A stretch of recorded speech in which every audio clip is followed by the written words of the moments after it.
Time news. आइए नजर डालते हैं आज की कुछ बड़ी खबरों पर। कलयुगी बेटे ने पैसों के लालच में अपनी मां की हत्या। कलयुगी बेटे ने की हैवानियत की हदें पार, जहां पैसे की लालच में आकर अपनी ही मां का गला दबाकर मार डाला और आग में जला डाला। दरअसल पूरा मामला जांजगीर चांपा जिले के शिवनारायण थाना क्षेत्र के ग्राम पंचायत खोखरी का है, जहां कुछ दिन पहले शिव प्रसाद द्वारा थाने में रिपोर्ट दर्ज कराया गया कि मेरी मां गीताबाई का आग में जलकर आकस्मिक मृत्यु हो गई। जहां शिवनारायण पुलिस द्वारा रिपोर्ट दर्ज करके पूरे मामले का जांच पड़ताल करके मृतिका के शरीर को पोस्टमार्टम के लिए भेज दिया गया, जिसका पीएम रिपोर्ट आने के बाद पता चला कि गीताबाई को गला दबाकर मारने के बाद आग में जलाया गया था। जिस मामले में शिवनारायण पुलिस ने गंभीरता से जांच पड़ताल की तो मुखबिर की सूचना एवं कुछ गवाहों के आधार पर मृतिका के पुत्र शिव प्रसाद पर संदेह हुआ और शिवनारायण पुलिस उसे मौके पर जाकर धर दबोचा और उससे कड़ाई से पूछताछ करने पर पता चला कि शिव प्रसाद द्वारा आकस्मिक मृत्यु से जो 4 लाख रुपए मुआवजा के रूप में पैसा मिलता है, उसके लालच में आकर उसने अपनी मां का गला दबाकर मार डाला और आग में जला दिया। तो वहीं शिवनारायण पुलिस ने अपराधी शिव प्रसाद के ऊपर अपराध पंजीबद्ध कर न्यायिक रिमांड में लेकर उसे जेल दाखिल किया है। ये थाना शिवनारायण में मर्ग क्रमांक 30/2020 कायम हुआ था, जिसमें मृतिका गीताबाई बेवा राम कुमार रोहिदास उम्र 50 वर्ष साकिन खोखरी की आग से जलने पर दिनांक घटना 25-26-5-2020 के दरमियानी रात में मृत्यु हो जाने की सूचना 27-5-2020 को दर्ज कराई गई थी।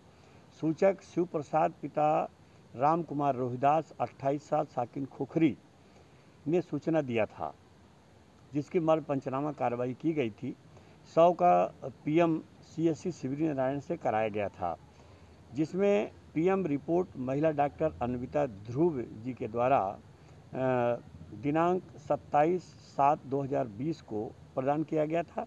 पीएम रिपोर्ट में डॉक्टर द्वारा मृतिका की मृत्यु गला दबाकर हत्या किए जाने के उपरांत आग से जलाया जाना पाया गया रिपोर्ट दी गई है, जिसके आधार पर मर्ग प्रकरण की पुनः सत्यापन कार्रवाई हुई और उसमें अपराध क्रमांक 207/2020 धारा 302 भादवी का प्रकरण दर्ज कर दिनांक 23/7/2020 को विवेचना में लिया गया।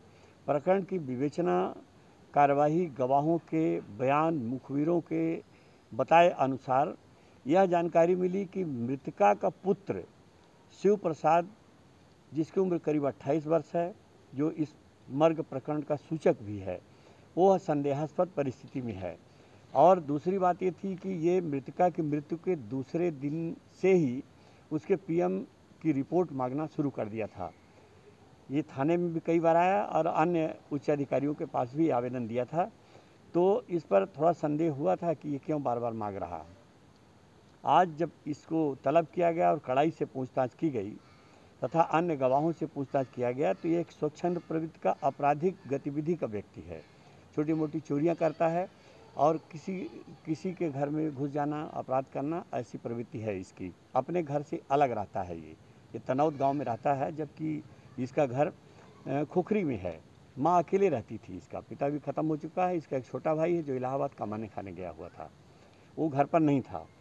संभवतः ये इसके जानकारी में ये था कि आकस्मिक मृत्यु, अकाल मृत्यु पर शासन 4 लाख रुपया देता है, जिसकी वजह से इसने स्वतः अपनी माँ को गला दबाकर हत्या कर दिया और मिट्टी तेल डालकर उसे जला दिया, जिससे यह सिद्ध करना चाहता था कि आग लगाकर या आग से वो जलकर मर गई है। तो जांच पर इसने अपराध स्वीकार किया और गलती हुई ये कबूल किया, जिस पर इसे धारा 302 का अपराध सबूत पाए जाने से उसके मेमोरेंडम अपराध स्वीकृति के पश्चात गिरफ्तार किया गया है और गिरफ्तारी पश्चात आज ही माननीय न्यायालय जेएमएफसी पामगढ़ पेश कर दिया गया है, जहां से इसका जेल वारंट प्राप्त हुआ है और इन्हें जेल दाखिल कर दिया गया है। इसी तरह की और खबरें देखने के लिए जुड़े रहिए हमारे चैनल के साथ और लाइक, सब्सक्राइब, शेयर करना न भूलिए।